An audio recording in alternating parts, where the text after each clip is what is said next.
estações? Eu sei que vai ser filosófico, mas como viver as estações que a vida apresenta, né? Todo ser humano vivo na face da Terra está vivendo alguma transição. Uma coisa que eu amo falar e me abençoa muito durante as crises da transição, trazer essa consciência, é o entendimento de que o processo já é promessa. Tá que é difícil entender. É difícil entender porque é difícil viver isso e tá tudo bem.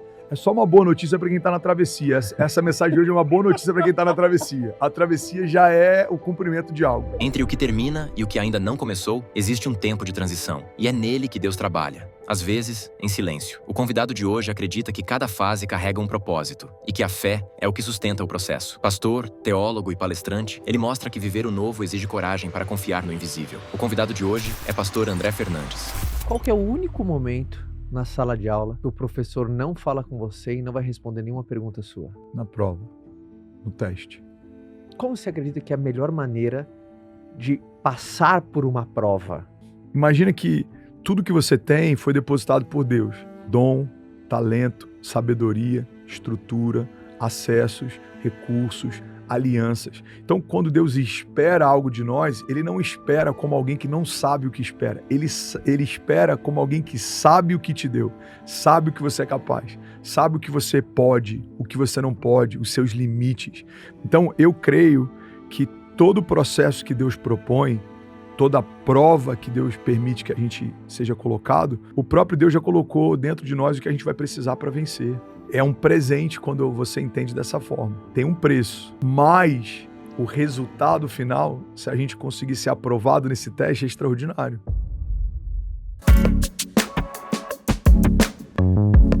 Fala galera, sejam todos muito bem-vindos a mais um episódio do Como Você Fez Isso. E como vocês viram na nossa vinheta maravilhosa, recebo um cara que eu gosto, amigo querido. Queria que a plateia recebesse o querido André Fernandes. Palma para ele, maravilhoso! Obrigado, lindão. Feliz de estar aqui, mano. Só pra dar um spoiler pra galera, o como de hoje, a gente fala assim, cara, como viver as estações? Eu sei que vai ser filosófico, mas como viver as estações que a vida apresenta, né?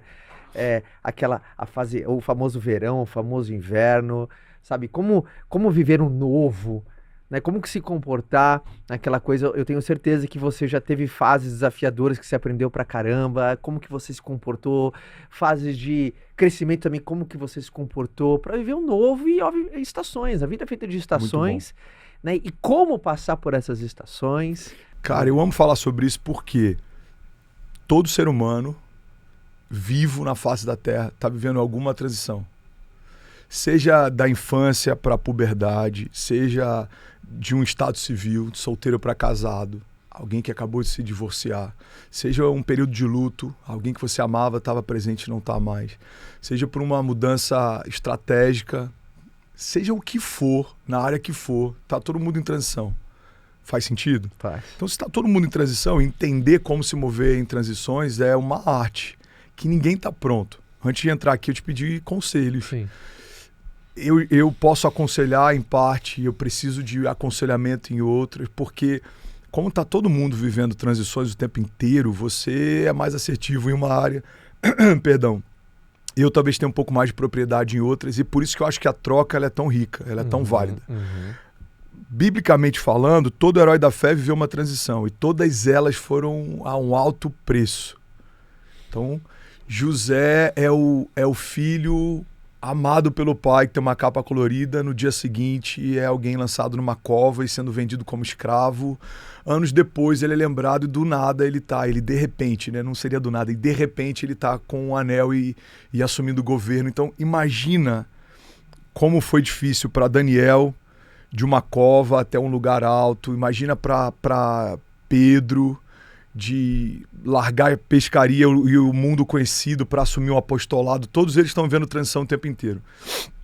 Uma coisa que eu amo falar e me abençoa muito durante as crises da transição, trazer essa consciência, é o entendimento de que o processo já é promessa.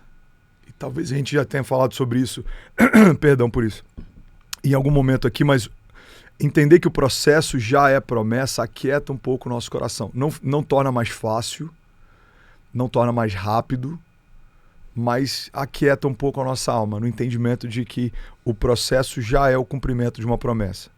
Então, o pão que se parte, quando Jesus dá graça antes do milagre da multiplicação, é um pão partido, mas a multiplicação já está a caminho. Quando a Bíblia diz que ele parte o pão, ele dá graça. Ali o milagre da multiplicação já está acontecendo. Não tem pão para todo mundo ainda, mas o pão já está a caminho. Só que é difícil entender. É difícil entender porque é difícil viver isso. E tá tudo bem. É só uma boa notícia para quem está na travessia. Essa mensagem de hoje é uma boa notícia para quem está na travessia. A travessia já é o cumprimento de algo. Travessia é o que vai testar de fato o quão envolvido você está no cumprimento da tua promessa. É a travessia. Eu acho que isso dá até um livro, hein? A travessia. Por quê? Porque é na travessia, ô Caio, que alguns amigos seus extraordinários não viveram o potencial máximo. Uhum. É na travessia que alguns caras que lá atrás você achou que eles teriam um futuro extraordinário e você viu que não aconteceram. É na travessia que alguns caras que você conhece que amavam as suas esposas não conseguiram suportar o peso, talvez, de algumas transições no casamento e acabaram abrindo mão da sua casa, do seu lar. A travessia testa motivação, testa resiliência, testa estrutura emocional.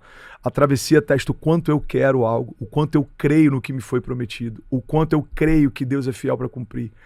A travessia, ele testa tudo, cara. Por isso que o preço do chamado é tudo. O chamado de Deus, ele vai te exigir tudo. Quando você não tem mais o que oferecer, você está muito próximo de viver um chamado. Foi assim com José, foi assim com Abraão, foi assim com Daniel, foi assim com Noé. Imagina, Noé é um homem, vou usar um termo aqui com liberdade, é um homem exausto há 120 anos construindo uma arca. Mas de repente, quando começa a chover, aquilo que foi o fruto de todo o trabalho dele por mais de um século agora se torna o seu deleite. Ele construiu um oásis que flutua. Para pensar na história de Daniel, cara, a forma como ele se portou a ponto de não se curvar para outros deuses, gera nele agora uma sentença e ele foi lançado numa cova com leões. Daniel poderia falar, Senhor, eu não me prostrei, eu não me curvei, eu não negligenciei a minha santidade, esse é o lugar que eu vou ser lançado? Agora, esse lugar que é exaustivo durou uma noite, mas o testemunho de Daniel fala até hoje. A posição que ele tem na eternidade é uma posição diferente por conta da posição que ele teve na terra. Então, esses períodos, eles têm uma característica que eu amo, essa frase da Kezinha. Se você que está ouvindo quiser anotar e meditar nisso, o tempo que dura o processo é menor do que o tempo que dura a promessa. Calma aí, fala de novo. O tempo que dura o processo é menor do que o tempo que dura a promessa. 9 meses de gestação para você ter os seus filhos correndo pela casa, daqui a pouco seus filhos gerando filhos. Sim. E uma geração após outra geração vai dar continuidade àquilo que Deus prometeu a você. Cara, 1 ano, 2 anos, 3 anos começando um negócio, você tem algo para deixar como patrimônio, herança e legado para tua casa. Então você pode pegar sobre qualquer aspecto da tua história, tudo que tem valor teve um processo. Uhum. E o tempo do processo é menor do que o tempo da promessa. Você vai gastar menos tempo construindo do que você vai gastar se deleitando. Até porque a gente precisa ter entendimento que não é só sobre nós, né? É a partir de nós para a próxima geração. Uhum, uhum. Então tem árvores que você vai plantar, você não vai colher, mas alguém vai. Tem ministérios que você vai fundar ou fundamentar, você vai usufruir de uma parte, mas outras gerações vão usufruir da continuidade disso. E assim com negócios, e assim com seus livros, e assim com as nossas falas, e assim com tudo que a gente constrói que tem valor. Então, transição é isso. É uma travessia que custa tudo, mas que me leva a um lugar novo. Você acredita que naturalmente transição é um período de estresse para um lugar diferente? Ou tem como você estar numa transição, mas necessariamente não está sofrendo? Cara, Entende? tem que ser para um lugar diferente, porque senão você está dando volta em círculos. A transição, necessariamente, ela é uma mudança de forma, ou uma mudança de lugar, ou uma mudança de dinâmica. Então você tem uma transformação. É uma forma nova. Então toda transição necessariamente precisa gerar ruptura, porque você nunca vai se lançar no novo se você não se despir do velho. A Bíblia fala, por exemplo, quando propõe o entendimento sobre o que é o evangelho, ele fala, olha, o evangelho é como uma roupa, uma veste nova, porque não se põe retalhos novos em vestes velhas. A força do novo vai acabar gerando uma ruptura com o velho. Assim como não se põe vinho novo em odre velha.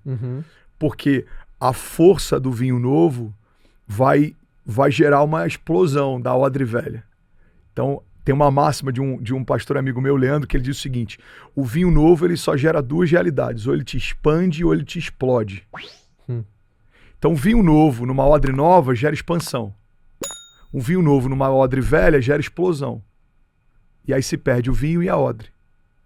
Então, necessariamente, toda transição precisa te levar para um estado novo. Agora, tem gente que está transicionando, transição, e tem gente que está regredindo, regressão. Tem gente que está voltando de lugares que já deveria ter saído. Tem gente que está indo para lugares novos.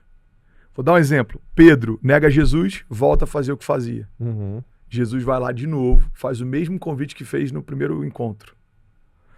Você pega o povo na travessia do deserto, começa a ter saudade do que comia. Saudade das cebolas do Egito.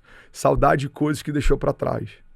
Então, a gente precisa ter esse entendimento de que ou eu estou transicionando para algo novo, ou eu estou regredindo para algo velho.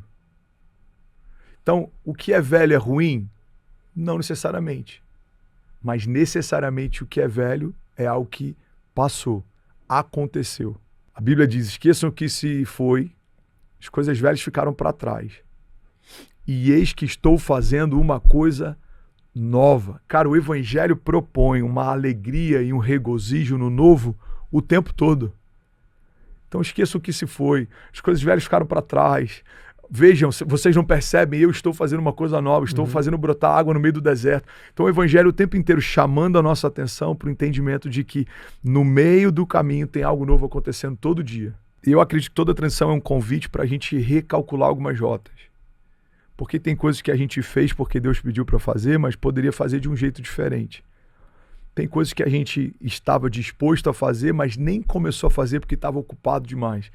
Então, eu acho que toda transição é um convite para a gente ressignificar a agenda, ressignificar prioridades, ressignificar modo, ressignificar projetos, metas, alianças, mesas. Então, é um presente quando você entende dessa forma. Tem um preço, vai custar, algumas coisas machucam, ferem, mas o resultado final, se a gente conseguir ser aprovado nesse teste, é extraordinário. Então, o que eu tenho feito hoje? Cara, o que Deus me mostrou, apontou, pediu nos últimos anos que eu ainda não consegui entregar para Ele? Isso volta a ser prioridade. Por quê? Porque pode ser um motivo pelo qual o Senhor está me transicionando, me pedindo coisas. O que era prioridade para Ele talvez não se tornou prioridade para mim. O modus operandi de Deus é o seguinte: se aquilo que você quer fazer não é um impedimento daquilo que eu quero que você faça, eu deixo você fazer. Se aquilo que você quer fazer inviabiliza o que eu quero que você faça, você não vai ter paz em fazer. Então... Boa isso, hein? Bom, né? João diz o seguinte, ó: muito bom isso. Se as minhas palavras estiverem em vocês e vocês permanecerem em mim, me pedirão o que quiserem e lhes será concedido. O que Deus está dizendo é o seguinte, cara, nas linhas miúdas, vamos dizer assim, nas cláusulas desse contrato, está muito bem resguardado. Porque quando ele fala: se você tiver a minha palavra em você e você tiver em mim, você pode pedir o que você quiser. Não é loucura da parte de Deus. Está muito bem resguardado, porque um homem que tem a palavra de Deus nele e está em Deus, o que ele vai pedir já é muito próximo do que Deus desejaria que ele pedisse. Porque é alguém que tem um coração alinhado, é alguém que tem uma agenda movida por princípios, é alguém que tem um background que conecta com o background de Deus. Então, imagina, esse cara é um cara alinhado, a palavra de Deus está nele e ele está em Deus. O que ele quiser pedir, pode pedir. Está muito próximo do que eu já desejaria te dar. Você tem esse alinhamento, né? Enquanto você para de orar, realiza os meus planos e me alinha com os teus. Então, se você tem esse alinhamento... Perfeito. Naturalmente isso acontece, né? Perfeito. Imagina que existe um porto em que Deus está em cada um desses destinos finais, esperando cada um de nós em cada uma das promessas que nos fez. E a gente está do outro lado, no porto do início, né, da partida. Você pode entrar nesse navio que vai dar nesse destino ou não. Isso é livre-arbítrio. Livre-arbítrio é a liberdade de poder entrar nesse navio, que eu não tenho mais controle sobre o caminho, a travessia, as tempestades, os ventos fortes, mas eu sei que se eu estiver fazendo o que Deus me pediu para fazer, eu vou chegar no lugar que Deus me prometeu que eu chegaria. Ou eu posso abrir mão. Eu estou no porto, o navio está pronto, o vento é favorável, mas eu não quero entrar. Deus, eu não quero viver esse processo, eu não quero pagar esse preço, eu não quero perder o controle. Você pode entrar no teu carro e ir embora, seguir o teu rumo. Isso é livre-arbítrio. Agora, ele está lá. Se em algum momento eu recalcular a rota, cara, eu me arrependi, venho correndo para o porto, o navio está lá te esperando. Quando você entrar, ele vai te levar para o lugar onde ele está.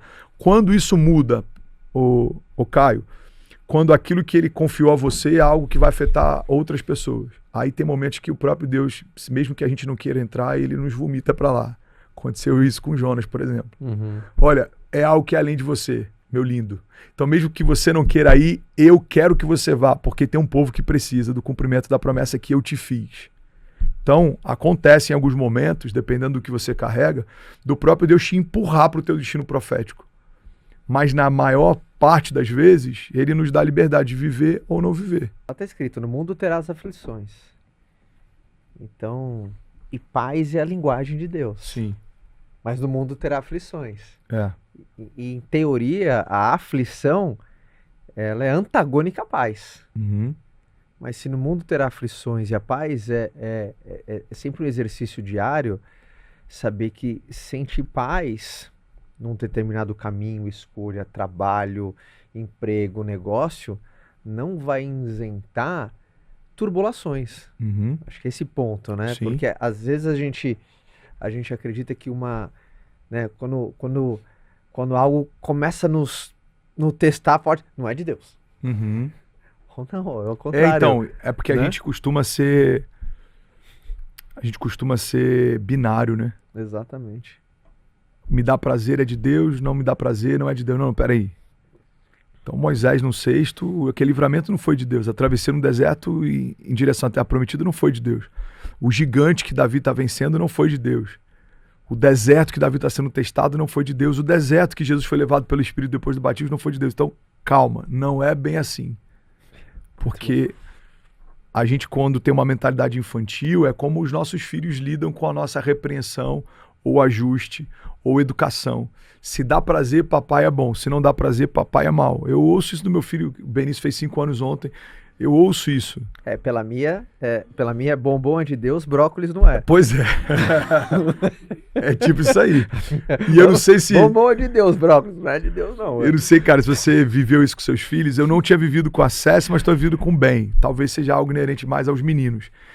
Que é o seguinte, se eu faço algo que ele tá feliz, pai, te amo e tal. Se eu faço algo ou exijo algo dele que ele não quer, eu nunca mais vou brincar com você. Você não é mais o meu amigo. Você não é mais meu amigão. Cara, no início meu coração ficava... Hoje eu já falo assim, é só uma criança reagindo à educação de um pai firme.